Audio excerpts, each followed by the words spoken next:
Ursat Savvy asks, what do you think about the positive reviews of the iPhone 14 so far? Feeling better about the purchase? I'm not feeling worse. I kind of know what I'm getting into.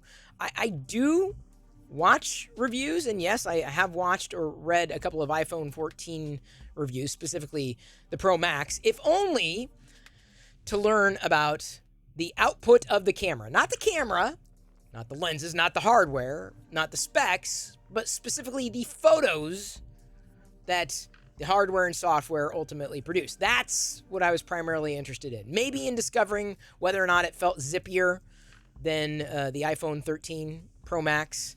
Not that the iPhone 13 Pro Max is any slouch in the performance department. But for the most part, if you've watched one review, you've watched them all. For the most part, and everyone's got a different experience, but they tend to talk about the product as though theirs was the only review that was done on that particular product. Because, I mean, like most people, you probably watch more than one channel. You probably tune in to more than one individual. You probably read more than one publication. And a lot of it just tends to get repetitive, and I find that a little taxing. So I can only really stomach like one or two before I'm like, okay, I'm good. I got to move on. There's a theme that seems to be prevalent, and this is not to take away from those who have review units. There is such a thing called access journalism. That's what they want to do. That's fine. I tend to listen to those who aren't necessarily clamoring for access, and making sure things get a positive spin. But even those who do have been critical in ways that they probably should have. They may not go as far as I might go, but there seems to be a couple of knocks on the photos. You might remember last year when I was taking a look at the iPhone 13 Pro Max, which was an upgrade for me from the iPhone 8 Plus. And I only upgraded not because of the, what did Kurt call it? The static peninsula. Because if we have dynamic islands, now the notch is the static peninsula. I think Kurt Grosser coined that. I got it because of the Pro Motion display as opposed to the Apple Promotion. They're spelled the same. Promotion display. The up to 120 frames per second. Like, that was a must. And indeed, that did improve the iOS experience. But the camera output, the photos, beyond the specs, beyond the lenses, did not impress me. And I would say, for the most part, continued to not impress me. The iPhone camera is fine. It is ample. I feel for most iOS users, if not all iOS users or iPhone users, it's great. It's awesome. But the thing is when you've already been swimming in Android devices, or if you have been, or you're thinking about it, understand there is better photography output, like better photos, in the Android camp by far. And mind you, the Pixel 6 Pro did not impress me last year either. The only camera that I've really been impressed by lately, not that I test a lot of devices, is the one that I happen to be carrying most of the time, on the Samsung Galaxy S22 Ultra. And it's got everything I might need, right? Wide angle, zoom, and it works very, very, very well. I've been vlogging pretty much with this particular device. It's a champion. So I'm not looking to the reviews to validate my purchase or to feel bad about my purchase. I know what I'm getting into. It's just, I would have hoped that they would have said that the camera output was better than apparently it was. It's either a wash or in some ways worse because it's currently over sharpening the photo output.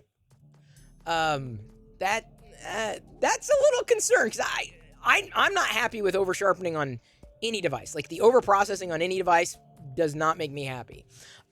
So to hear that for a feature that I would certainly want to use if an iPhone was my device is a little concerning. So the only other thing that I would say about reading reviews or watching reviews is they don't speak to me personally. Like, I mean, there are a lot of people to speak to, but like, they don't get critical where I feel they should get critical. I feel like they need to not just talk about the features, but like the implementation of said features, like where there are issues. Like if reviewers were really critical, they may be glowing, right? The device may be, you know, my I guess review of iOS 16 was, for all intents and purposes, glowing. I still don't like the operating system as my choice for a go-to, but it's still like it came with extreme caveats, right? So you can heap praise upon something and you can explain what something is, but unless you're also watching and looking with a critical eye, I feel reviews miss the mark. So I always appreciate not the shootouts necessarily of this versus that, because quite honestly, it's subjective, right? You might like over sharpening of photos. I mean, you may have been waiting for it your entire life. Well, you know, the way that Android phone over sharpened photos was horrible, but look at Apple's over sharpening of photos is the way that the blacks just kind of get crushed in the photos. The way that HDR does not fire when it should and the highlights get blown out. Wait a minute, highlights got blown out on that Android device? That's a horrible camera. The iPhone blows out highlights better than yours. Mind you, on the other side, oh yeah? Well, my Android camera blows out highlights better than the iPhone. So I do wish that people who were taking the time to do a review were more critical than they were just explaining kind of what we already got from marketing copy. And maybe that's the wrong way to do a review. I was never really successful at doing reviews. All I know is that's what makes it very difficult to wade through so many reviews. I can do one or two. I can stomach one or two, and then I'm like, I can't. So seeing the positive reviews is a given with the iPhone. It's the iPhone. It's the best iPhone they've ever done in terms of recent years. Post iOS 7. I still feel the best iPhone was the first one. But it's not a surprise. Like, no one's going to come out and say, oh, this is a horrible device. You can't. I mean, it may not be your choice, but you just can't. It's not a horrible device. It's a good device. It's an ample device. There are things that may bother you.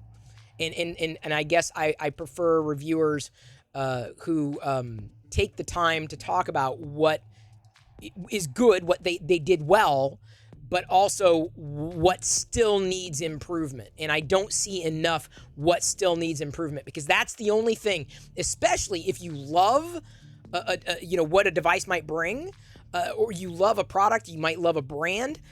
If you love it, you have to be able to say, look, this is where it could improve. That's how you know you love it, because you're like, hey, this is good, but it could be better if this, that, and the other thing happened. Don't just take it on, blindly on an idea that it's never going, or it's going to improve on its own. You have to be able to be open and honest about something's shortcomings if you ever expect that product to get better. Really, truly.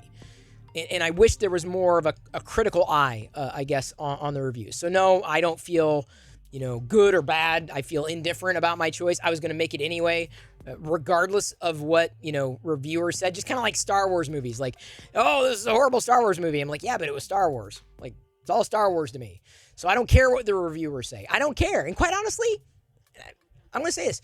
You probably shouldn't, care what somebody else thinks about the device that you're holding on to. Like, the device that you want for whatever reason. That's your choice. So where those opinions align, that's great. But, I still say, if you love something, you have to be open and honest about it, because, otherwise they're never going to improve in ways that you would want the product to improve. And I feel that's where reviewers kind of miss the mark for me.